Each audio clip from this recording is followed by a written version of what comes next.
Welcome to On Deck. I'm Matt Harris. As you can see, I am draped in red. I have my Arsenal hat on. Arsenal is playing in the Carling Cup this Sunday, so I thought I would support the team. And no one better to support the team with than my good friend Sean Carruthers. How you doing, my friend? I'm fine. Who's this Arsenal that you're talking about? Stick to technology, is that their my logo? friend. Yes, that's their logo right there.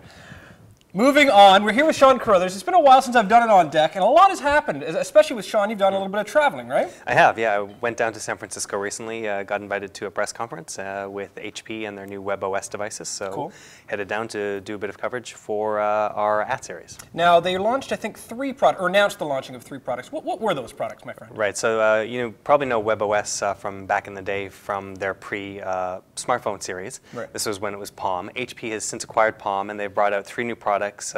One of them is a new version of the Pre called the Pre 3, but a smaller one called the Veer, very tiny, again, a slider phone. And then they brought out finally a tablet, Okay. called the TouchPad, which is their first entry into this space. And what was your impression of the TouchPad? Did you like it? It was pretty good. We didn't get a whole lot of hands-on with it Okay. because they're not actually out yet. They're going to be launching later on in the spring and then summer. That's Northern Hemisphere, of course, right. in 2011. And they had some samples there, and the touchpads themselves, they kept a pretty tight lid on. They had people demoing them, but they did look pretty good. They were very slick-looking devices. Definitely, from an industrial design perspective, designed to rival, say, the iPad. Right.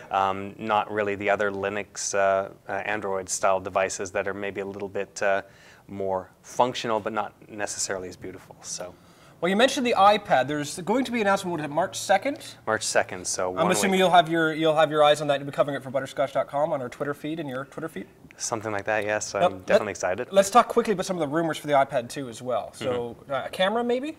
They're looking at a camera. What else? A new screen maybe? High res? There's talk about a high-res screen, but people are sort of on the fence about whether or not this is going to happen. Okay, cool. And any idea of price point? Would you speculate?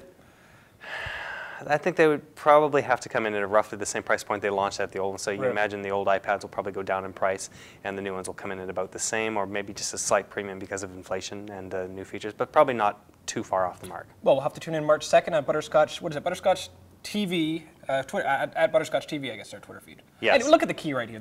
You'll follow us. You'll get all the information from Sean and Andrew Moore-Crispin. I'm sure our web editor will be looking at that as well. And of course, if you want to read about the rumors, we do have something on our blog here. Our man Paul wrote some information about the rumors that have been out there already. We'll check that out. I'll put that link up here. You have something very interesting here, a Boxee Box. What is this thing, and what have you been doing with it? Well, this is a media streaming device, and we actually got our hands on this recently. First saw this in person at CES this last year. I mean, it's been out for a while, but that was the first time I'd actually been able to get hands on one. So they finally sent this out to us for review, and we're doing a series right now for How Do I, so a 10-part series on how to use it. Great. And also did a Gadget TV, just sort of encapsulating what it is. So when is the How Do I out? Is that out next week then? It's going to start on Monday, Great. and the Gadget TV I think will be sometime in the next short little while as well. I'm not exactly sure the date. Now, when new toys like this come out, I always kind of talk to you because you're my go-to guy. I know you've played a lot with the Apple TV. I know you've played now with Boxee and Roku. What would you say are the pros and cons, or which one are you leaning towards as your favorite?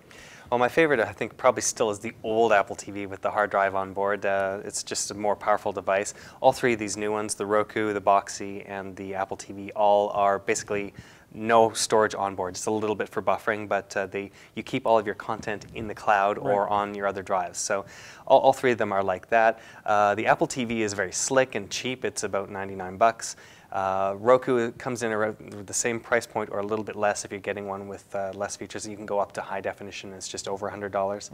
Boxee is about $200, but it seems to be the most full-featured of all of them. It plays a bunch of different formats. It has web browsing. It has all of the different types of content. You can plug in external drives into it and play directly from that. Again, it's the most costly, so you'd expect it to do a little bit more. So if you're on a budget, the Roku is a pretty good choice. Not as slick in terms of design. I mean, like, look at the industrial design of this. This is bad.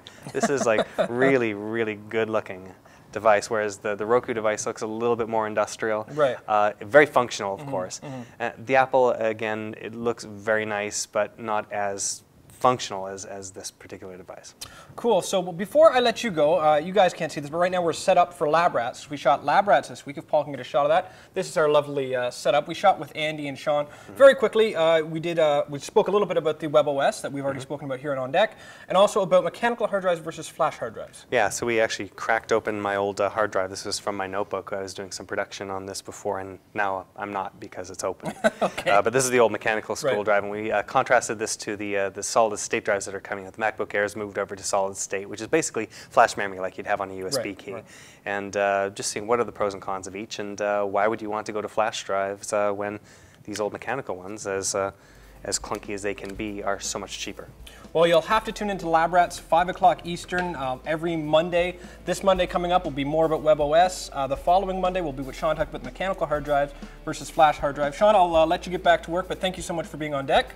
No for problem. everything we've spoken about, go to butterscotch.com. Go Arsenal.